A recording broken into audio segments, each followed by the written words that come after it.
الحمدللہ والصلاة والسلام علی نبینا محمد وعلی آلہ وصحبہ ومن والہ۔ پیارے بھائیوں اور پیاری بہنوں، السلام علیکم ورحمۃ اللہ وبرکاتہ۔ آج ہم آپ کو ایک ایسے انسان کی کہانی سنانے جا رہے ہیں جو دنیا کی ساری کہانیوں میں سب سے سچی کہانی ہے، جن کی باتیں اور جن کی زندگی کا ایک ایک پل آتھینٹک طریقے سے محفوظ ہے۔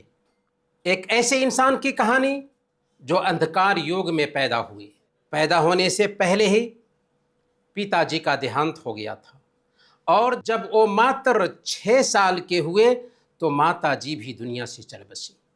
دادا جی نے انہیں دیکھا، ان کی پرورش کی، لیکن 2 سال بعد وہ بھی پرلوک سدھار گئے۔ اناتھ بن کر پیدا ہوئے تھے، لیکن سماج میں دیپ بن کر جلتے رہے۔ سماج میں بہودیواد اور شرک کا چلن تھا، 360 مورتیوں کی پوجا ہوتی تھی، ظلم عام تھا، جاتی واد عام تھا، شراب و کباب عام تھا، جوا عام تھا، ویبھچار اور بدکاری عام تھی، لیکن یہ انسان سب میں بالکل الگ تھا، ساری برائیوں سے دور تھا، کبھی مورتیوں کی پوجا نہیں کی، کبھی شراب کو منہ نہیں لگایا۔ ان کا کیریکٹر اتنا پوتر اور سچا تھا کہ لوگ انہیں الصادق، الامین، نہایت ہی سچا، نہایت ہی امانت دار کہہ کر پکارتے تھے۔ وہ ایک سماجی انسان تھے، سماج سیوا ان کے رگ رگ میں بسا ہوا تھا۔ جب سماج سے ظلم کو روکنے کے لیے ایک کمیٹی بنائی گئی جس کا کام تھا کہ مظلوم کی مدد کی جائے گی اور اس کا حق دلایا جائے گا، تو اس کمیٹی کے وہ سب سے پہلے سدسیہ بنے۔ جب سماج میں اختلاف ہوتا تو ان کے فیصلے پر سب راضی ہو جاتے اور کہتے ھذا الامین رضینا، یہ امانت دار انسان ہے، ان کے فیصلے سے ہم سب راضی ہیں۔ ان ساری خوبیوں کے باوجود عجیب بات یہ ہے کہ وہ ایک اکچھر نہ پڑھنا جانتے تھے نہ لکھنا جانتے تھے۔ انہوں نے بچپن میں کسی پرکار کی کوئی شکشا پراپت نہیں کی تھی۔ جب وہ 40 سال کے ہوئے تو اوپر والے نے انہیں انسانوں کے سدھار اور مارگدرشن کی ذمہ داری دی۔ ان پر آکاشیہ دوت اترے، ان کو ایشوریہ سندیش دیا گیا کہ لوگوں کے سدھار کا کام کریں۔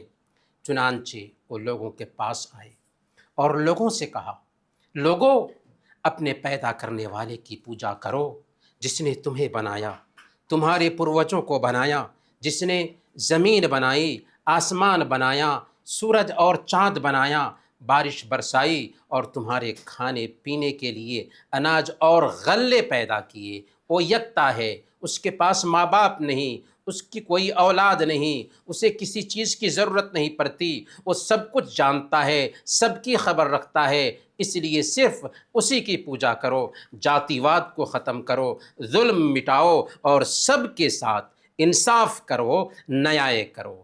اس سندیش کو سنتے ہی اپنے پرائے بن گئے، دوست دشمن بن گئے۔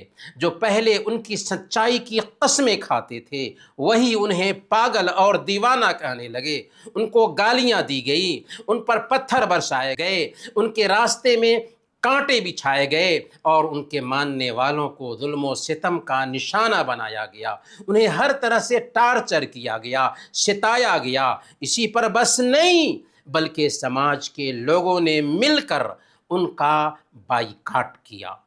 3 سال تک ان کا اور ان کے ساتھیوں کا سوشل بائیکاٹ کیا گیا۔ اس بیچ بھوک کی سختی سے درختوں کے پتے چبانے کی نوبت آئی۔ اس پاک انسان کو آفر دیا گیا کہ ہم تمہیں اپنا بادشاہ بنا لیں گے، مگر یہ کام چھوڑ دو، دنیا کی دولت تمہارے قدموں تلے ڈھیر کر دیں گے، یہ کام چھوڑ دو۔ مگر انہوں نے ان کی ساری پیشکش کو ٹھکرا دیا، سچائی کی طرف بلاتے رہے، ایک اللہ کی پوجا کی طرف دعوت دیتے رہے، رنگ و نسل کا فرق مٹاتے رہے، اچھے اخلاق کی طرف بلاتے رہے۔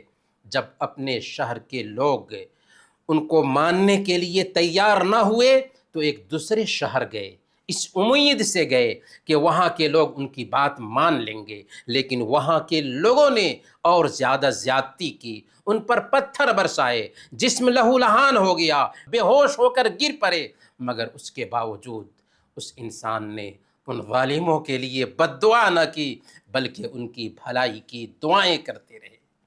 13 سال تک اپنے ہی وطن میں ظلم و ستم برداشت کرتے رہے۔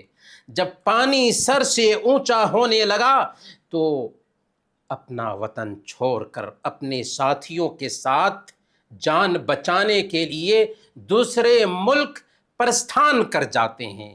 ظالموں نے ان کے گھروں، ان کی زمین جائیداد، ان کے مال و دولت پر قبضہ کر لیا تھا۔ اب تو چین سے بیٹھ جانا چاہیے تھا، لیکن نہیں، اب بھی ان ظالموں نے اپنی شرارت جاری رکھی۔ 10 سال کے عرصے میں ان پر 27 جنگیں تھوپی گئیں اور 17 بار ان پر جان لیوا حملہ کیا گیا۔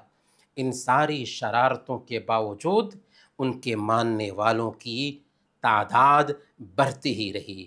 آخر کار انہوں نے اپنے پیغام کی بنیاد پر ایک اسلامی اسٹیٹ قائم کیا، اس کے قانون بنائے جو آج بھی پوری دنیا کے لیے رہنمائی کا سروت ہیں۔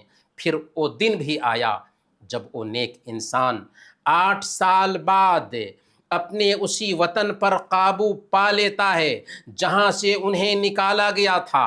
8 سال بعد انہوں نے اسی شہر کو بغیر کسی جنگ کے فتح کر لیا تھا۔ دنیا کا سارا قانون ان کے حق میں تھا کہ ایسے جانی دشمنوں کو سخت سے سخت سزا دی جائے جنہوں نے ان کا اور ان کے ماننے والوں کا 19 سال تک لگاتار جینا دوبھر کیا تھا، ہر طرح سے ستایا تھا، پریشان کیا تھا، مگر انہوں نے کیا کیا؟ وہ رحمت للعالمین تھے، انہوں نے سب کی عام معافی کا اعلان کر دیا۔ اس رحم دلی کا نتیجہ کیا ہوا؟ اس رحم دلی کا نتیجہ یہ ہوا کہ لوگ سمجھ گئے کہ جس انسان کو ہم نے ٹارچر کیا، جس انسان کو ہم نے ستایا، یہ انسان سوارتھی نہیں تھا، یہ انسان اصل میں ہمارا خیر خواہ تھا، ہمارا شبھ چنتک تھا۔ اب کیا ہوا؟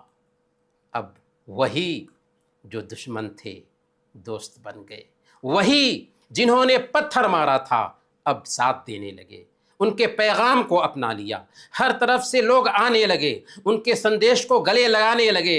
آج ان کے ماننے والے پوری دنیا میں پائے جاتے ہیں جو اپنی جان سے بھی زیادہ ان سے محبت کرتے ہیں۔ ذرا سوچئے، غور کیجئے، وچار کیجئے کہ جنہوں نے ستایا تھا، جنہوں نے پریشان کیا تھا، وہی بعد میں ان کی سچائی کو قبول کرتے ہیں۔ اب تک کی گفتگو سے آپ کے دل میں یہ للک پیدا ہو رہی ہوگی کہ جانا جائے کہ اس مہان انسان کا نام کیا ہے۔ جی ہاں، ان کا نام ہے محمد صلی اللہ علیہ وسلم۔ اللہ کی ان پر شانتی اور دیا ہو۔ اللہ ہمیں ان کو اپنا آئیڈیل بنانے کی توفیق دے، آمین۔ وصلی اللہ علی نبینا محمد وعلی آلہ وصحبہ اجمعین۔